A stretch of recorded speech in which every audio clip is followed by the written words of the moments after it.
अस्सलाम वालेकुम दोस्तों, कैसे हैं आप सब। मैं ज़मीरा फ़याज़ एक बार फिर आपके साथ शुरू करते हैं कभी रंजिशें कभी गुर्बतें पार्ट 4।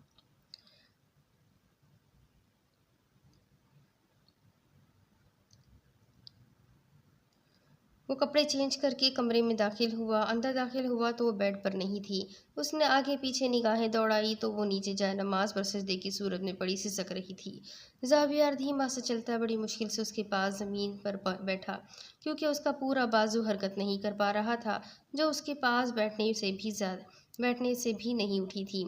आप ठीक तो है ना? उसने हाथ उसके कंधे पे रखा था। आ, आप आ गए? वो पहले उसके चेहरे को एक नक्श को छूती हुई बोली, फिर झट से उसके सीने से लगी थी और उसे मजबूती से पकड़ लिया, जैसे वो कहीं गायब ना हो जाए। और ज़ाविया तो पहली दफ़ा उसकी पेशकदमी से हैरान हुआ था। एक खुशगवार एहसास उसको छोटा छूता हुआ गुजरा था। मुझे लगा आप मुझे छोड़कर अल्लाह के पास चले जाएंगे, मम्मा की तरह। मुझे हर कोई छोड़कर चला जाता है। उसकी आंखें बहुत ज़्यादा मुतरन्निम थी। उसके उसके साथ लगी वो सिसक-सिसक कर रो रही थी। क क्या हुआ है आपको? आप इतनी ज़्यादा क्यों रो रही हैं? मैं बिल्कुल ठीक हूँ, देखिए मुझे। वो उसे अपने से अलहदा करता उसका मुँह अपनी तरफ करके बोला था। अरीबा ने जब उसे अपने करीब देखा, जैसे उसके ज़िंदा होने के यकीन से पीछे हट के अपने खौल में सिमटी थी और फिर से जाए नमाज़ पर बैठी वो शर्मिंदा हो गई। वो तो बिल्कुल ठीक था, कहीं भी कोई ज़ख्म तक नहीं था। शॉल किए वो जैसे गया वैसा ही आया था। आप ऐसे बिहेव कर रही हैं जैसे मैं कोई गैर हूँ। और उसके पीछे हटने से वो एकदम से दूर होते हुए हैरान हुआ था। वो फिर भी कुछ ना बोली। मेरी बात का जवाब दे, वो ये कहता हुआ उसके पास हुआ था। अरीबा उसको अपनी जानिब झुकते पीछे हुई थी। उसके चेहरे के आगे जैसे लाली का अक्स आया। जावियर मुस्कुराकर उसके पास हुआ। अल्लाह का वास्ता, तुम्हें मेरे पास से हट जाओ। तुम्हारे आगे हाथ जोड़ती हूँ। वो ये कहती चीखने लगी। आज कितने दिनों पर बाद फिर से उस पे ये दौरा पड़ा था। वो उसकी बात सुनता परेशान हुआ था। क्या आपको अब की बार वो फिक्रमंदी से उसके पास हुआ था? चटा घटिया इंसान, तुम्हारी हिम्मत कैसे हुई थी? जावियर को उससे हर चीज़ की उम्मीद थी, पर ये नहीं, क्योंकि थप्पड़ उसके मुंह पर पड़ा था। आप होश में तो है? अब की बार वो उसे झंझोड़ गया था। वो जैसे उसके झंझोड़ने से होश में आई थी और एकदम से खामोश हुई और डर कर उससे देखने लगी, जिसके तासुरात खतरनाक हद तक सख्त थे। हद है, पूरा 1 महीना हो गया है आपका मेरे साथ रहते। कभी मैंने आपको छुआ भी है? मैं आपके साथ नरमी से पेश आता रहा कि आपके साथ कुछ क्लेशेस चल रहे हैं। मैंने आपको कभी बिला वजह तंग नहीं किया। जब भी किया, आपकी ख्वाहिश का एहतराम किया। लेकिन आप मेरे सर पर चढ़ गई हैं। लेकिन नहीं बीबी, अगर आप इस रिश्ते से खुश नहीं तो कोई मसला नहीं। आप अपनी मर्ज़ी से इस गैर यकीनी रिश्ते से छुटकारा पा सकती हैं। मैं आपसे कोई तूफ़ानी किस्म की मोहब्बत नहीं करता जो आपकी राह में बिछ जाऊँ। मैं जब भी आपके नज़दीक आता हूँ, आप ऐसे ट्रीट करती हैं जैसे मैं कोई हवस परस्त बंदा हूँ।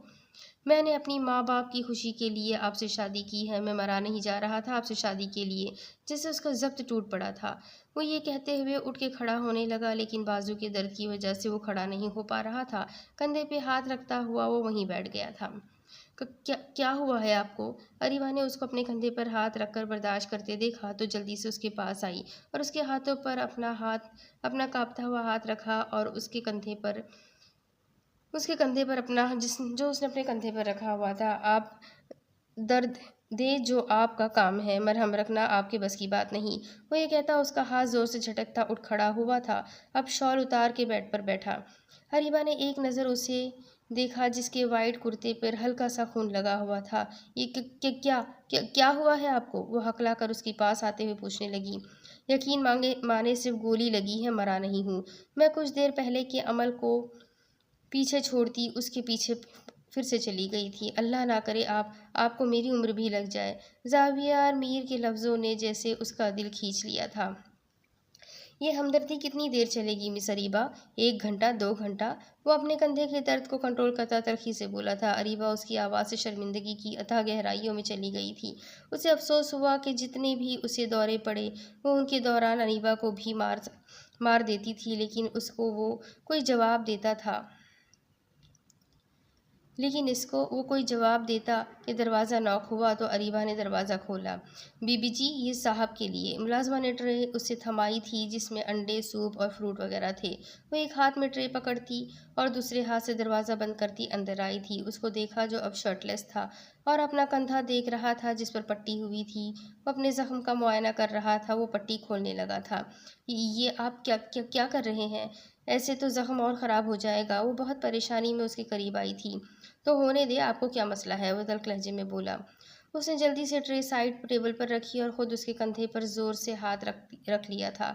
मैं आपको हरगिज़ ये करने नहीं दूंगी। वो उसे अपने हाथों की पट्टी खोलते हुए देख उसके दोनों हाथ पकड़ लिए और काफ़ी मजबूत लहजे में बोली, हाथ हटाए अपना। वो उसकी तरफ देखता काफ़ी खून आलूदा नज़रों से घूर कर बोला और बगौर उसे देखे उसे ये अरीबा बहादुर दिखाई दी। उसने फिर भी नहीं हटाया था। फिर वो खामोश हो गया था। ये खा ले। उसकी तरफ से कोई पेशकदमी ना पाता देख कर ज़बरदस्ती थोड़ा खिलाया पिलाया था।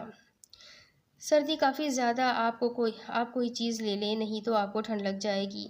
वो उसकी फ़िक्र में घुलते हुए कहने लगी। वो अलमारी के पास गई और उसकी ब्लैक कलर की शर्ट लेकर आई और उसके पास रखी थी। आपकी हेल्प करूं? वो उसे देखकर झिझक कर कहने लगी थी। नहीं, मेरे बाजू पे लगी है, मेरे हाथ टूटे नहीं है, मैं पहन लूँगा। वो ये सब सख्ती से कहता पहनने लगा और फिर मुश्किल से पहनकर सो गया। तो लाइट्स बंद करती अरीबा भी सोफे पर चली गई थी। ये सोचे उसे किसी चीज़ की ज़रूरत पड़ सकती है। रात को उसकी आंख खुली। उसने टाइम देखने के लिए लाइट्स ऑन की। उसे सर्दी सी लगी थी क्योंकि दोपहर हल्की सी बारिश से काफ़ी हद तक ठंड बढ़ गई थी। वो सर्दी से बचने के लिए उसकी तरफ बेड पे चली आई। ज़ावियर हल्की सी कराह की आवाज़ सुनाई दी, पर उसकी जानिब से गहरा सुकूत देख कंबल हटा दिया। उठे प्लीज़। उसने एक दफ़ा दो दफ़ा पुकारा पर कोई जवाब ना आया।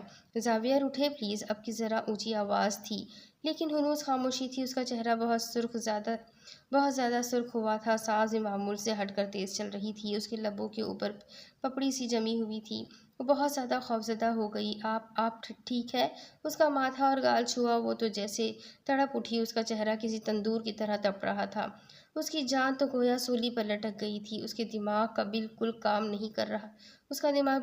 नहीं कर रहा था कि वो क्या करे, क्योंकि इस इलाके का नया सरदार बिल्कुल निढाल पड़ा हुआ था। उसने जब उसकी हालत देखी तो ठंडा पानी ले आई ताकि उसकी पट्टियाँ कर सके।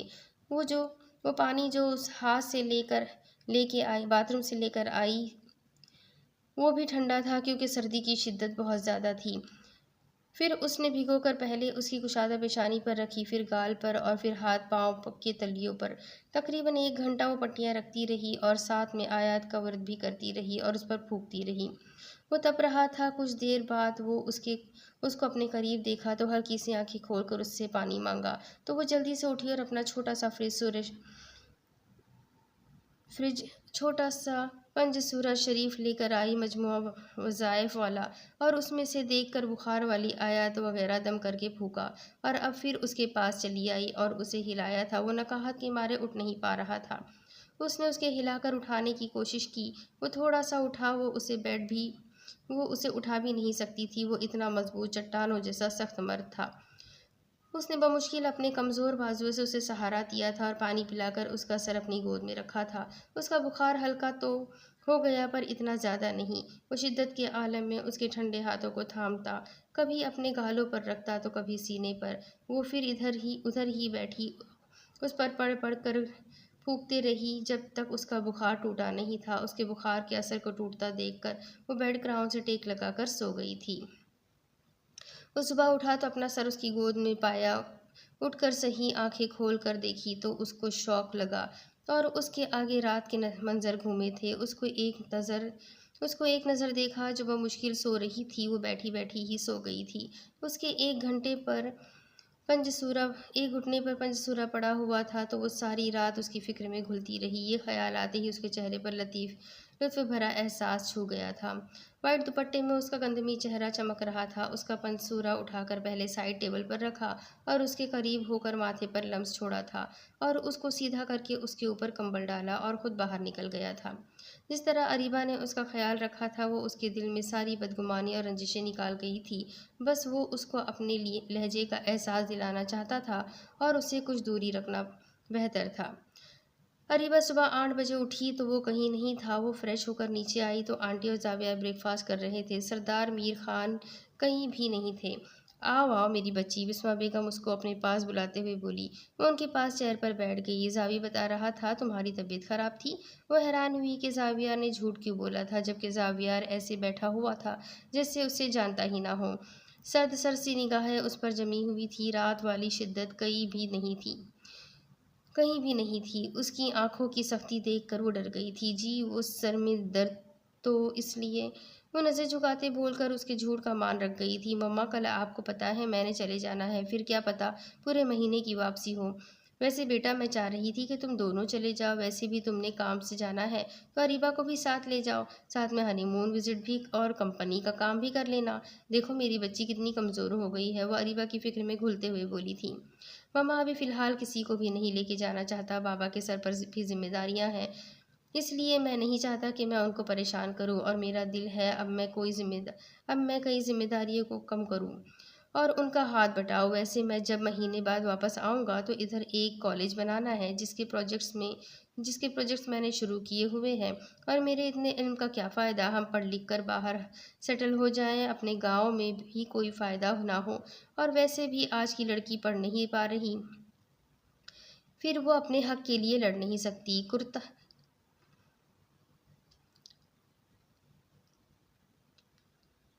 करता बेटा है और भरती बेटी है, क्यों हर बार एक बेटी झुके? क्योंकि वो एक बेटी है इसलिए नहीं मम्मा, क्यों हर बार एक लड़की अपनी शिकस्त तस्लीम करे? बात करते हुए उसके इरादे मजबूत लग रहे थे और उसकी सर्द निगाहों के तासुर को देख हरीबा नजर झुकाकर खाना खाने लग पड़ी थी। क्यों एक और ईशल या एक और बेटी रस्मों की भेंट चढ़े? अपनी बेकदरी पे अरीबा की आंखों से मोटे मोटे आंसू निकल आए थे। वो उसके लिए कैसी थी, वो अपने आंसुओं को जल्दी से छुपा गई थी। अल्लाह तुम्हें इस काम में कामयाबी दे, लेकिन जावी तुम्हारे बाबा की भी यही ख्वाहिश है और मेरा भी फैसला है कि तुम अरीबा को साथ लेकर जाओ। और तुम्हें जिम्मेदारियों में सरफहरी जिम्मेदारी ये भी है। और वैसे भी बच्ची बच्ची है और परेशान हो जाएगी।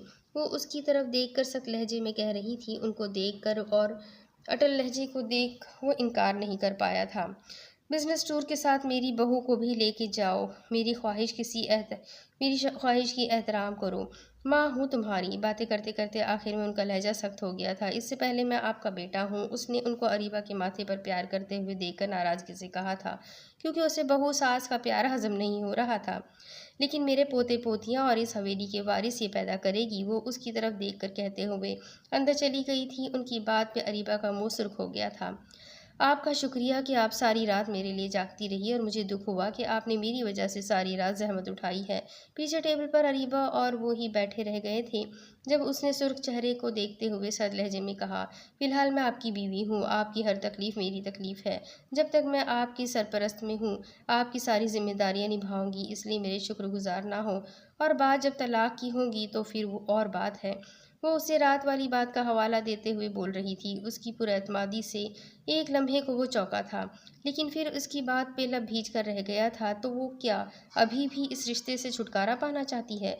जाविया ने उसकी तलाक का और मतलब लिया तो वो सोचता रह गया। जब आप ये रिश्ता नहीं रखना चाहती, आप इस रिश्ते में गुंजाइश पैदा नहीं करना चाहती, तो फिर क्यों मेरी माँ को आरजी खुशी खुश कर रही हैं? आखिर क्यों? मुझे इस बात का जवाब चाहिए। वो उसको बाजुओं से अपनी सुर्ख आंखें उस पर गाड़ता हुआ बोला था। उसकी आंखें अरीबा जमान को अपने वजूद में गड़ती हुई महसूस हो रही थी। इधर मेरी माँ पोतों के लिए तरस रही है और उधर बेटे की बीवी तलाक के लिए। वो उसे बाजुओं से पकड़ता खींचता हुआ कमरे में ले गया था। तो मिस अरीबा क्या मसला है? जब तलाक लेनी थी तो शादी क्यों की? वो उसे सोफे पर फेंकता हुआ बोला था। उस वक्त आपको किसी ने फोर्स किया था या मैंने गन पॉइंट पे शादी की थी? मुझे आपके एक एक सवाल का जवाब चाहिए। इससे पहले वो गुजरती कि उसने उसे बाजुओं से पकड़कर अपनी कैद में किया था। इस वक्त मेरी मर्जी शामिल नहीं थी, मुझसे किसी ने नहीं पूछा था, और शादी के बाद भी मैंने आपको शौहर नहीं माना था। मैं आपको बुरा इंसान समझती थी। उस वक्त मैं समझती थी कि बाकी लोगों की तरह आप भी मेरे साथ गलत करेंगे और मुझे छोड़ देंगे। आप भी मुझे बाकियों की तरह किरदार के ठीक इंसान नहीं लगते थे। लेकिन अब वो उसके सख्त तासुरात देखकर डरी और अपनी बात बताना शुरू कर दी। बस मिस अरीबा, आपको मेरी ज़ात की तज़लील करने का कोई हक़ नहीं है। अगर आप ये रिश्ता ख़त्म करना चाहती हैं तो शौक़ से करिए, लेकिन एक दफ़ा नारान कागान जाने के बाद उसके बाद फिर मैं अपनी माँ से बहाना कर लूँगा। वो उसकी बात पूरी सुने बगैर बज़न हुआ था और अपना फ़ैसला सुनाया था। मेरी बात का वो मतलब नहीं था जो आप समझ रहे हैं, उसने अपनी सफाई में बोलना चाहा। आपकी बात का जो भी मतलब था वो मैं समझ चुका हूँ। अब मैं आपको अपने मतलब की बात बता रहा हूँ। वो पूरा करे, इसके अलावा मेरा आपका कोई ताल्लुक नहीं है। जबकि अरीबा पीछे तही दामा रह गई। उसने सोचा था कि वो उसकी बात सुनेगा और समझेगा, लेकिन वो तो सिरे से बदगुमान था। दूसरी तरफ ईशल ने 2 दफ़ा शाहज़र को उठाया था, पर वो नहीं उठा था। उसने गोलगप्पे खाने थे, लेकिन उसका जहन किसी सोच के काबिल नहीं हुआ था। आखिर उसके जहन में एक शरारत आई थी। पहले उसने मुंह बनाया, फिर बाल बिखेरे और अपनी आँखों पर पानी लगाया था और उसके पास आके बैठ गई। उठे, मुझे घबराहट हो रही है। क्या हुआ है? शाहज़र को एकदम से परेशानी लाहक हुई थी। उसने समझा कि उसकी तबीयत ज़्यादा ख़राब है। वो गड़बड़ा गया था। वो उसके पास बैठी थोड़ी से मुश्किल सांस ले रही थी। शाहज़र ने समझा कि उसको सांस लेने में वो दिक्कत आ रही है। सर पे दुपट्टा नहीं था, बाल बिखरे हुए थे। उसकी हालत को समझता, उसको अपनी तरफ खींचता, वो उसकी सांसों पर तसल्लुत जमा गया था।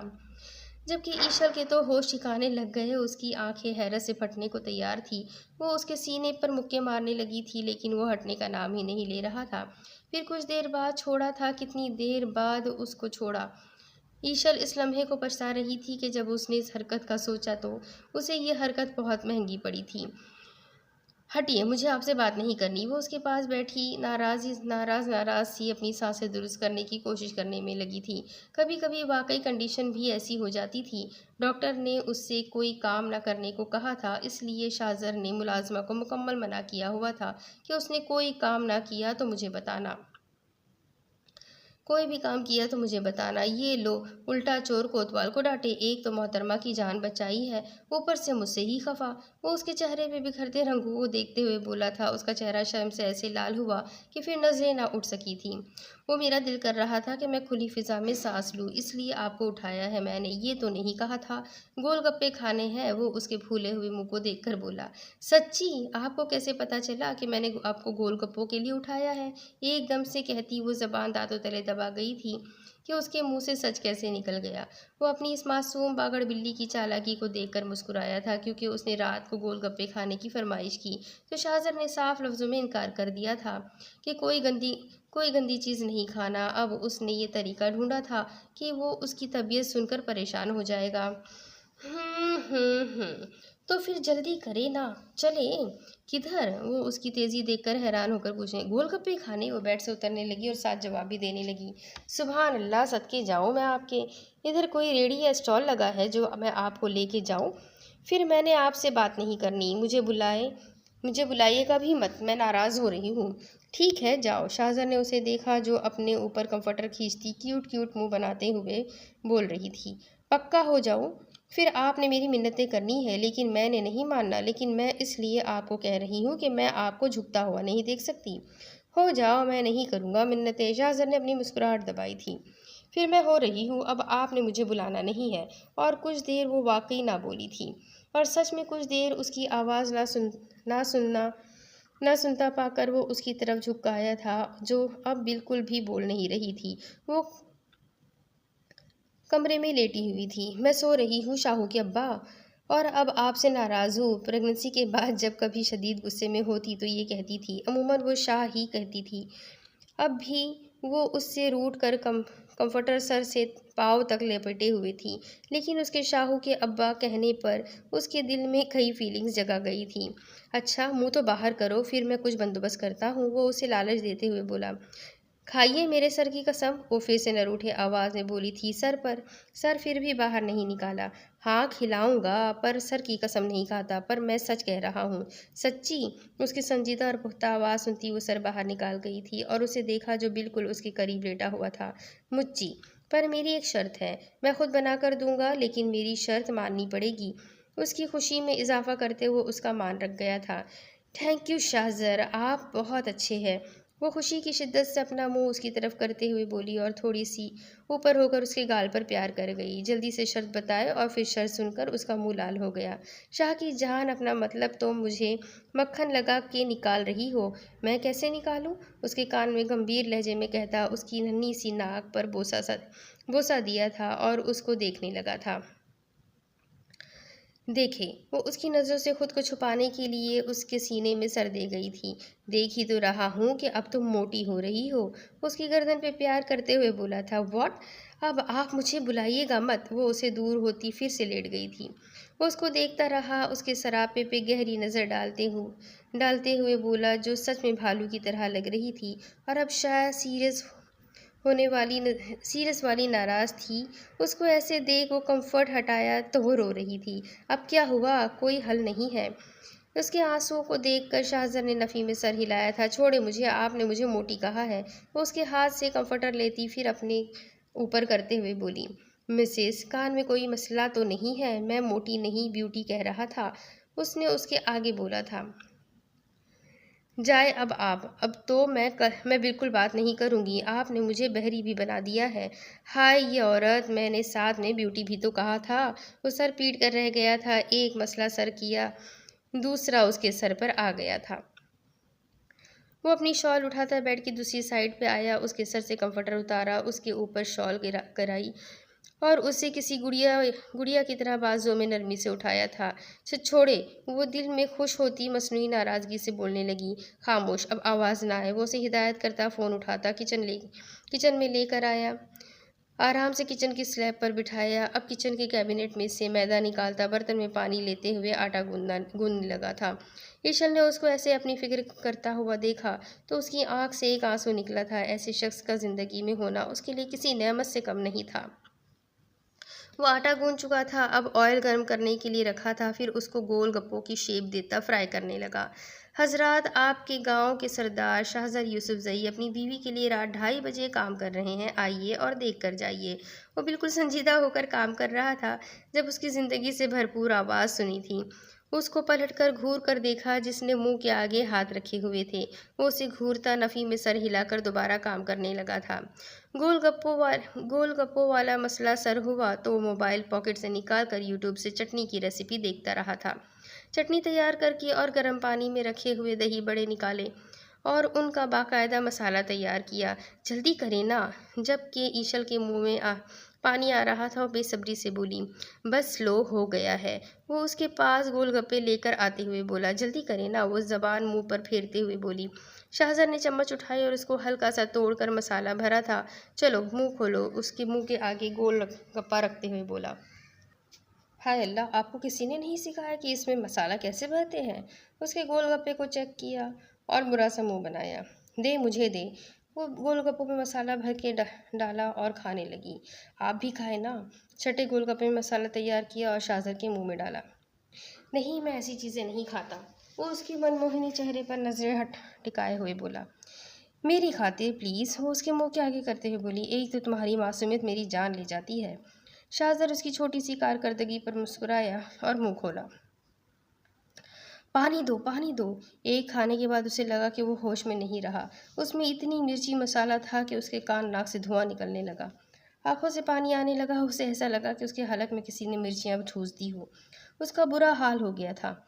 क्या हुआ है आपको? उसकी हालत देख ईशल को तो खुद की भी होश भूल गई थी। वो किचन कैबिनेट से उतरती पानी लाई और चेयर पर बिठाकर उसे पिलाया था। वो बुरी तरह खांस रहा था। ईशल ने पीछे से हाथों से उसकी पूँछ थपथपाई। आप ठीक तो है ना? वो उसके पास झुकती, उसके भरे भरे चेहरे को अपने छोटे छोटे हाथों में भरती हुई अपने ऊपर उसकी शॉल से उसका चेहरा साफ करने लगी थी, जिसकी आंखों से पानी आ रहा था। ठीक हूँ मिसेस। वो जब कुछ कहने की काबिल हुआ तो यही कह सका था, क्योंकि वो बहुत डरी हुई लग रही थी। मेरी ही गलती है। जो मैं आपको इस वक्त ले आई थी। मैं कितनी बुरी हूँ ना। हाँ ये तो है। वो ये कहता उसे बाजुओं से पकड़कर अपनी गोद में बिठा गया था, जो उसकी फिक्र में हलकान हो रही थी। सच में कितनी बुरी हूँ? वो उसके आगे बैठी मासूमियत से बोली थी। हाँ वाकई मुझे पता है तुम कितनी बुरी हो। वो उसकी नाक से नाक मिस करते हुए बोला। कितनी बुरी? ईशल ये कहते हुए रोने की दर पे थी। इतनी बुरी कि कोई प्यार व्यार ही नहीं करती, दूर दूर भागती रहती हो, नज़दीक बिल्कुल भी नहीं आती। मुझे सुबह सुबह भगाने के चक्करों में होती हो, मेरे शाहू की माँ का ख्याल नहीं रखती, हर वक्त शरारतों के मूड में रहती हो, और मेरे शाहू के अब्बा को तो बिल्कुल भूल ही गई हो। इतना नहीं करती कि शाहू की अब्बा की शर्त ही पूरी कर दूँ। बस करे, मैं आपको इसलिए भगाती हूँ कि आप सुबह सुबह ही बिगड़े हुए होते हैं। वो उसके मुंह के आगे हाथ रखती शर्म से उसका मुंह बंद कर गई थी, और जज्बात की लौ भरी नज़रों से छुपती उसी के सीने में मुंह छुपा गई थी। उसको तीसरा दिन यहाँ आए हुए हो गया था और वो अपनी कंपनी मलेशिया आया था। वो माँ बाप की फरमाइश पे उसे ले तो आया था, लेकिन यहाँ सारा दिन वो तनहा रहती थी। वो सारा दिन काम के सिलसिले में ऑफिस होता, और रात को जब आता वह मुश्किल 1-2 घंटे, फिर आधी रात को परफ्यूम वगैरह लगाकर घर से निकल जाता। और फिर जब घर आता तो हाथ में फ़ोन लिए किसी से बातें करता रहता। जाविया ने अपनी मामूलाती ज़िंदगी यही बना ली थी। वो दिन को तो सड़कों पर रौनकें देखती देखती रहती, फिर पर रात होते ही उदासी उसके ऊपर नाक की तरह फन फैला लेती। फिर वो होती या उसकी तन्हाई, वो दुश्मन जा उसे यहाँ लाकर बिल्कुल ही भूल गया था। वो उसकी ज़िंदगी का साथी, हमराज, सब कुछ था, लेकिन वो उसके होते हुए तन्हा रहती थी।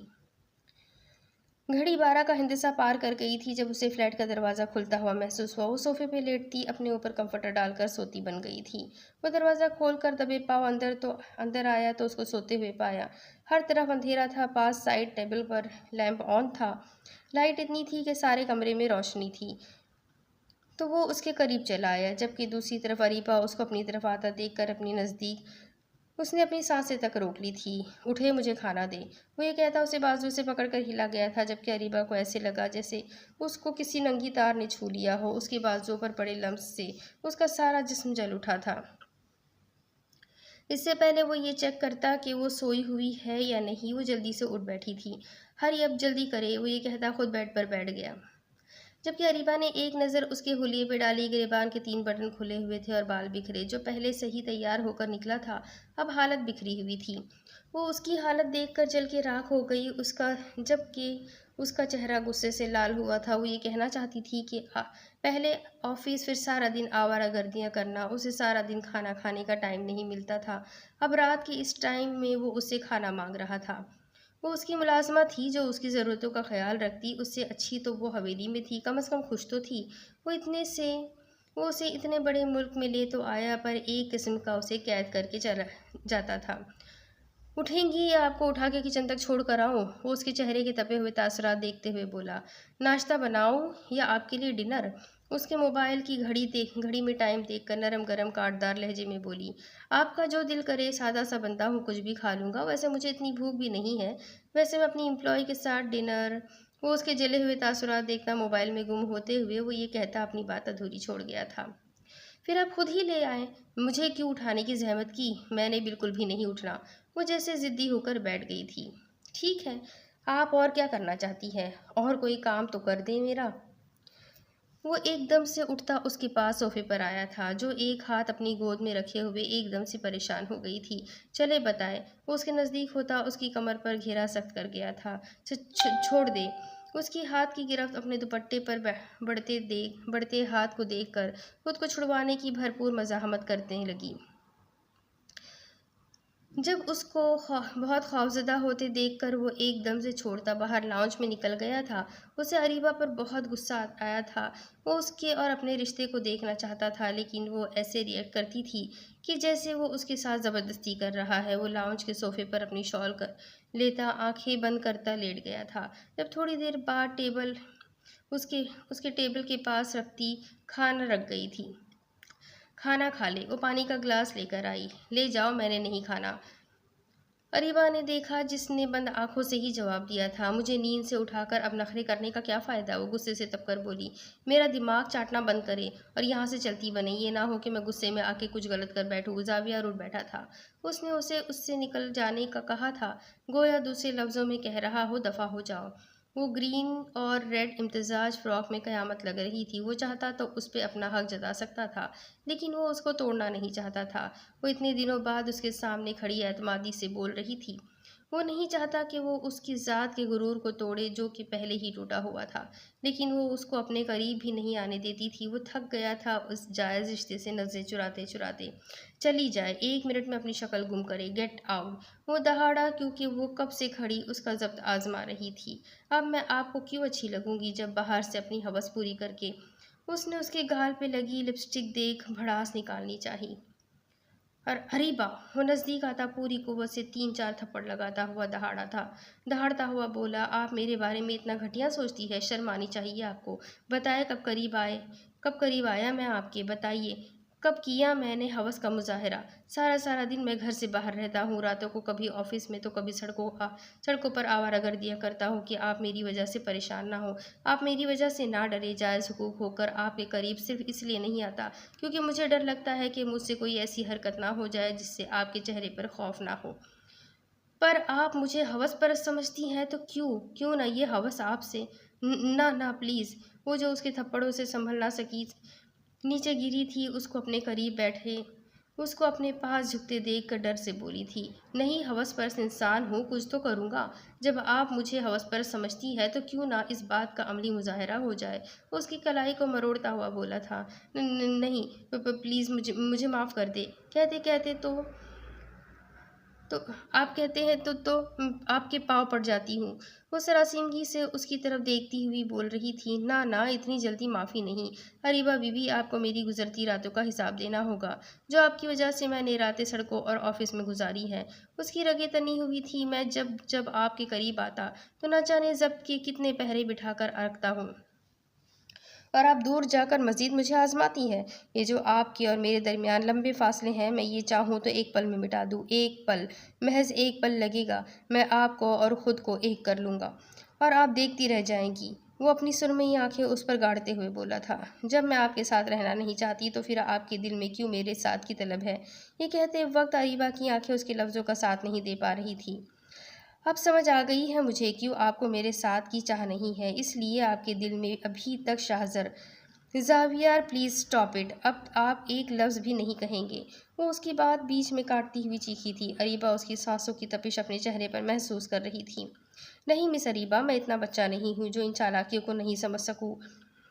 मैं क्यों इस गुमान में रह के अपनी ज़िंदगी ख़राब करूं कि आप मेरे साथ की चाह रखेंगी? जब आप नहीं रहना चाहती है तो मैं इस अनचाहे बंधन को क्यों बांध कर रखूं?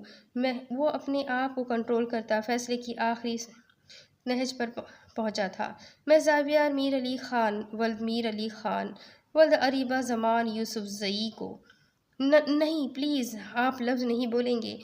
वो उसके बिल्कुल करीब होते हुए उसके मुंह पर हाथ जमा गई थी। मैं मर जाऊंगी। मैं तो एक लम्हा भी आपके बगैर नहीं गुजार सकती। पूरी ज़िंदगी की कैसे? आप कितने सफाक हैं जो एक ही पल में फैसला करने वाले थे। आप मेरी चलती सांसों को रोकना चाहते थे। आपको नहीं पता, आप भी मेरे मेरे बाबा की तरह बनना चाहते थे। सारा दिन मैं आपकी तस्वीरों को देखती रहती हूँ, पागलों की तरह आपकी तस्वीरों से बातें करती हूँ, क्योंकि आपकी तस्वीरें भी मुझे मेहरबान लगती है। वो अपनी बिखरी सांसों पर काबू पाती ज़ोर ज़ोर से रोते हुए बोल रही थी, बताए ना क्यों मुझे खुद से जुदा कर रहे थे? बताए ना ज़ावी, क्योंकि आप मेरे जीने की वजह ख़त्म करना चाहते थे, मेरी ज़ात को। ये पहले बिखरी पड़ी थी, मैं तो अधूरी अधूरी थी। सबने ज़बरदस्ती शादी करवाई, मेरा दिल नहीं था। पर जब से आप मेरी ज़िंदगी में आए, आपकी बातें भी मेरे ज़ख्मों की दवा है। ये देखिए, आप समझते थे मैं शाहज़र को पसंद करती हूँ, इसलिए आपको अपने करीब नहीं आने देती। वो उसके मुंह से हाथ हटाती अपने दुपट्टे को उतारती, उसके सामने अपनी गर्दन करते हुए बोली, जिस पर जगह जिस जगह गर्दन की बैग पर भी जगह जगह उस हैवान की दरिंदगी के निशान थे। ज़ावियर फ़क़ चेहरे से उसे देखने लगा। उसका गुस्सा कहीं और जा सोया था। वो लड़की इतने कर्ब से गुजरी, वो समझता था कि वो उस पे गुजरी क़यामत को जानता है, लेकिन वो तो उस पे गुजरे एक पल का अंदाज़ा भी नहीं लगा पाया था। ये देखे, अगर आप ऐसी दागी लड़की के साथ ज़िंदगी गुजारना चाहते हैं तो आप तो पाक इंसान हैं, आपका ज़मीर ये गवारा करेगा क्या? ज़ाविया जो साकिन जहन से उसे देख रहा था, लेकिन उसके अगले इक़दामात पे जैसे होश में आया था। वो फ़राक की बैक ज़िप खोल रही थी जो थोड़ी सी खुल गई थी। ये क्या कर रही हैं आप? वो झट से उसके हाथों को अपने काबू में कर गया था। वो उसके अगले कदम से घबराया और उसको अपने साथ लगा गया। वो नीचे बैठे ही उसको अपनी गोद में बिठा गया। रोने की वजह से उसका पूरा वजूद काँप रहा था। सब कुछ भूल जाए, बस याद रखिए तो सिर्फ़ इतना कि हर मुश्किल के साथ आसानी है। आपने मुझे पहले सिर्फ़ इसलिए नहीं बताया कि मैं आपको छोड़ दूँगा या आपकी किरदार कशी करूँगा। याद रखिए, आप मेरी ज़िंदगी की हमसफ़र हैं, मेरी कुल कायनात है आप। पता है, मियाँ-बीवी एक दूसरे का लिबास होते हैं, तो लिबास का मतलब पता है ना आपको? लिबास का मतलब पर्दा होता है। और मैं आपका पर्दा क्यों खोलता? मैं कसम खा के कहता हूँ, आप मेरे लिए इस दुनिया की पाक तरीन औरत है। और भी बीवियाँ होती हैं जो शौहरों को मुतवज्जा करने के लिए मेकअप और न जाने कौन-कौन सी आराइशात इस्तेमाल करती है। लेकिन मैंने जब भी आपको देखा तो दुपट्टे में ही देखा। आपका दुपट्टे में पुरनूर हाला चेहरा में मुझे दुनिया के हर फ़रेब से पाक लगता है और मुझे अपने रब की तरफ से दी गई इस नेमत पर फ़ख्र है। और आपने मुझे पाक कहा है, आपने बिल्कुल गलत कहा है। इस दुनिया में कोई भी पाक नहीं है सिवाय अल्लाह और मोहम्मद सल्लल्लाहु अलैहि वसल्लम की ज़ात के, और ख़ुद को नामुकम्मल और अधूरा कहा है। पता है, पाक सिर्फ़ अल्लाह और नबी की ज़ात है और मुकम्मल भी नबी सल्लल्लाहु अलैहि वसल्लम की ही ज़ात है। मेरी ज़ात नामुकम्मल है, आपकी ज़ात नामुकम्मल है, सबकी ज़ात नामुकम्मल है, क्योंकि कोई भी इतना दूध का धुला नहीं होता। और कुरान पाक में इरशादात बारी ताला है। तर्जुमा: जैसा मर्द होगा वैसी औरत मिलेगी, ये कुरान कहता है। फिर आपको कैसे लगता है कि मैं पाक हूँ? और एक बात और, औरत इसी मर्द के निकाह में आती जिसकी पसली से वो बनाई गई होती है, और मर्द उसी औरत की हिफाजत करता है। और फिर मैं आपकी ही हिफाजत करूँगा, किसी गैर की तो नहीं। वो उसको थपकता पुरसुकून कर रहा था। मुझे माफ़ कर दे प्लीज़, मैंने आपको गलत समझा, वो उससे अलहदा होते हुए बोली। मैं समझी थी मैं जब भी करीब आऊँगी तो मैं अपने अल्लाह को भूल जाऊँगी। अगर मेरे साथ ये हादसा ना होता तो आपको नज़रअंदाज कर सकती, भला आप तो मेरे मिजाजी खुदा है ना। उसने आंसुओं से जलथल निगाहें उठाकर उससे तायीद चाही थी। मुझे इतना तो नहीं, थोड़ा इल्म था। अगर आप मुझे नज़रअंदाज कर रही हैं तो उसकी कोई ख़ास वजह है या कोई ख़ास और पाक हस्ती है, वरना मेरी अरीबा मुझे हर्ट करे ये मैं नहीं सोच सकता। उसका चेहरा हाथों में थामते वो अकीदत से बोला था और उसकी पेशानी पे लम्स रखा था। आपके लिए खाना ले आऊं? आपको भूख लगी है? उसकी कुर्बत, उसके लम्स से वो दंग रह गई, दंग रंग लगने लगी थी। इसलिए हिजाब लहजा लिए बोली थी। वो पहली बार अपनी भरपूर तवज्जो और इस्तिहाक आमेज़ में निहायत ही करीब था। उसकी लंबी पलकें हया आमेज़ अंदाज में झुक पड़ी थी। मैं बहुत बुरी हूँ, मैं आपको मुकाम नहीं दे पाई जो एक बीवी अपने शौहर को देती है, वो जिसकी आप मुस्तहिक हैं। प्लीज़, आप मुझे इतना ख़ास ना बनाएं। आप अल्लाह की कितनी मोअज़्ज़िज़ होगी, ये सिर्फ़ वो रब ही जानता है। और हाँ, बिल्कुल आप रोएंगे बिल्कुल, क्योंकि मुझे अपनी रोती हुई बीवी बिल्कुल अच्छी नहीं लग रोएगी बिल्कुल नहीं, क्योंकि मुझे अपनी रोती हुई बिल्कुल बीवी अच्छी नहीं लगती। अगर आप मान गई है तो फिर थोड़ा बहुत रोमांस कर लूँ आपसे। इतने दिनों से आपने मुझे तरसा के रखा है। वैसे रोमांस के मामले में बुरी नहीं, बहुत बुरी हूँ। उसकी बात समझती वो हया शर्म से दोहरी हुई और अपना चेहरा हाथों में छुपा लिया था। जावियर ने अपनी इस बेहद शर्मीली बीवी को शर्माता हुआ देखा तो कहा लगाकर बोला, वैसे मुझे अनीबा ने वलीमे वाले दिन ठीक कहा था कि आपकी शर्म व हया इतनी खूबसूरत है, मैं चाहूँ भी तो आपकी इन कातिलाना अदाओं से बच नहीं सकता। आपने कब कब सुना? वो घबरा कर बोली थी, क्योंकि ये बात तो अनीबा ने वलीमे वाले रोज़ उसके कमरे में हल्की सी कही थी। मैं इतना भी गाफिल नहीं जितना आप मुझे समझ रही हैं। सच बात तो ये है कि पहली रात आपसे गाफिल ना हो सका। वो उसकी आंखों पे प्यार देते हुए बोला था। पर आपने आपने आज मुझे 3 थप्पड़ मारे थे, आप तो भूल गए हैं। पर मुझे ज़ोर से लगे थे, वो खुफकी से उसकी बात याद करवाते हुए बोली। तो मार ले, सूद समेत वापस ले ले, 3 की जगह 6 मार ले, ये मेरा मुंह है। वो अपना चेहरा उसके सामने करता हुआ बोला। अरीबा ने एक नज़र उसके चेहरे को देखा, जो कि उसे बहुत ही खूबसूरत लगा। उसे शख्स अल्लाह की तरफ से मिला इनाम लगा। वो उसके पास होती उसके गाल पे अपने लब रख गई थी। जिन चेहरों से इश्क हो उन पे खराश भी बर्दाश्त नहीं की जा सकती, तो जाके थप्पड़ हो, हल्का सा कहती पीछे मुड़ी थी। जबकि उसका ये इजहार मोहब्बत ज़ावियार मीर अली ख़ान को पागल कर गया था। वो उसके पहले लम्स की पजीराई पर हैरान रह गया था। वो उसके गाल पे लब रखकर पीछे हुए। ज़ावियार ने उसकी बैग पे हाथ रखा। अरीबा को अपनी कमर पे ठंडे हाथ महसूस हुए तो लरस कर रह गई थी। वो कांपने लग पड़ी थी। उसकी जिप खुली होने की वजह से ज़ावियार को उसकी बैग हल्की सी नज़र आई थी। ज़ावियार ने उसकी बैग जिप बंद 1 मिनट में बंद कर दी थी, जबकि अरीबा की सांस में सांस आई थी। उसने जल्दी से अपने गिर्द नमाज की शक्ल में शॉल लपेट ली थी। आपके लिए खाना लाती हूँ। कॉफ़ी बनानी है ना आपके लिए? वो उसके जज्बात से भरपूर निगाहों से घबराते हुए बोली थी। अच्छा, अब आप मुझे इग्नोर कर रही हैं फिर से? वो फिर नाराज़ हुआ था। आपने सोच भी कैसे लिया ज़ावी कि मैं आपको इग्नोर करूँ? आप जानबूझकर ऐसी बातें करते हैं। मैं बस आपके लिए खाना। वो जो उठने लगी, रूहान सी होकर वहीं बैठ गई। छोड़े खाने को। ज़ाविया ने उसे उठाया और रूम में ले आया। उसे बेड की एक साइड पे बिठा के खुद अपनी शॉल बेड पे रखता उधर ही उसके पास लेट गया। अब आप बताएं, मेरी तस्वीरें कहाँ से ली थी, जिनको आप सारा दिन देखती रहती थी? वो ये बात शरीर अंदाज में कह रहा था, जबकि वो झेपी थी और अपना सर उसके चौड़े से सीने पे रख दिया था। बताए ना। उसको बाजुओं से पकड़कर अपने साथ लिटाया और खुद उसके ऊपर झुकाया था। वो मैं हवेली से लाई थी। वो घिघियाई थी, जबकि ज़ावियर अपना वक्त ज़ाय किए बगैर उसके अल्फाज को अपनी कैद में ले गया था। थोड़ी सी देर बाद वो पीछे हटा था। वो शिजदर सी उसे देखने लगी। उसकी आंखों में आंसू आंसू आ गए थे कि क्या हुआ है आपको?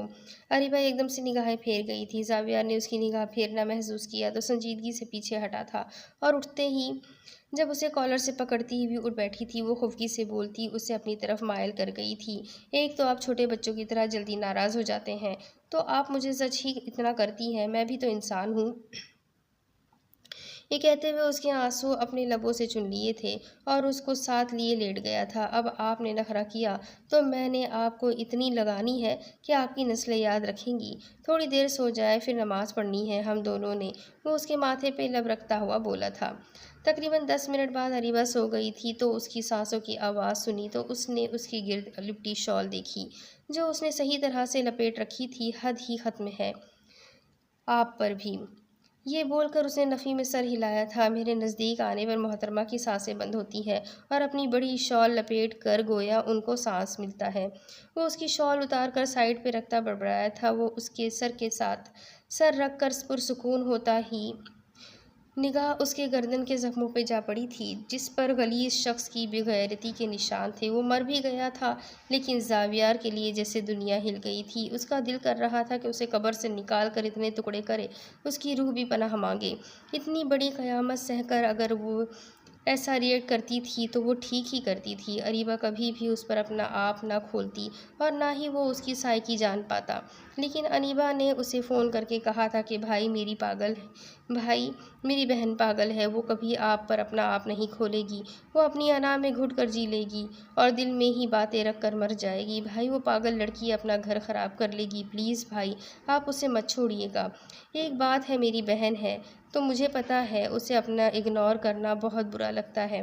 कोई उसे इग्नोर करे, वो उसका मुंह नोच लेती है या फिर अकेली रोती है। फिर उसने सारी तरकीब बताई थी कि किस तरह वो उसको इग्नोर करे और ऐसे हालात पैदा करे। जानबूझकर उसने तलाक का नाम लिया था ताकि वो कुछ तो रिएक्ट करे। आज वो उसे जान चुका था। उस पर निगाह डाली जो मुंह दूसरी तरफ किए सो रही थी। उसकी गर्दन पे जख्म देखा तो अपना मुंह उसकी गर्दन में घुसेड़ दिया और लब रखे और न जाने कितनी देर उसके जख्मों की मसिहाई करता रहा। अरीबा की आंख हमेशा की तरह अपने टाइम पे खुली थी। उसकी सांसें अपनी गर्दन पे महसूस हुई तो जल्दी से पीछे हुई। रात के सारे मंजर उसके जहन में ताज़ा हुए थे। वो शर्म से दोहरी हुई थी।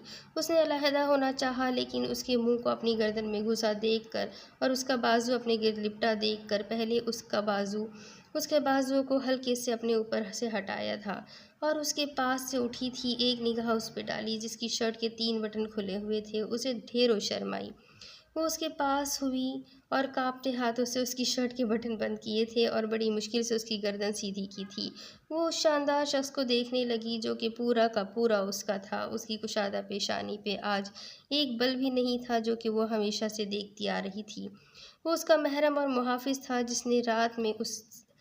जिससे जिसने रात में उसने प्यार और मोहब्बत से छुआ। वो उसकी रूह तक भी कब्जा कर चुका था, क्योंकि वो शख्स सोता हुआ यूनानी देवता को मात देता था।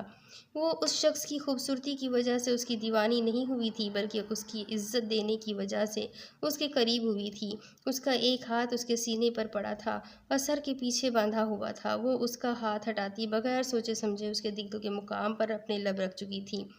वो एकदम से उठ खड़ी हुई कि वो कहीं उठ न जाए। ज़ावियर नमाज़ पढ़ लें प्लीज़। वो खुद नमाज़ पढ़ चुकी थी, अब उसके पास आई थी। उसने मजमुआ वज़ाइफ उठाया था जो अब बैठ के दूसरी साइड पे आई थी। मैं ऑलरेडी उठा हुआ हूँ, उसने जैसे फ़ख्र से बताया था। आप उठे हुए नहीं जागे हुए हैं। शाबाश उठे आप। अरीबा ने हुक्म दिया। अच्छा यार उठ रहा हूँ। एक तो आपने मुझे ढंग से सोने ही नहीं दिया।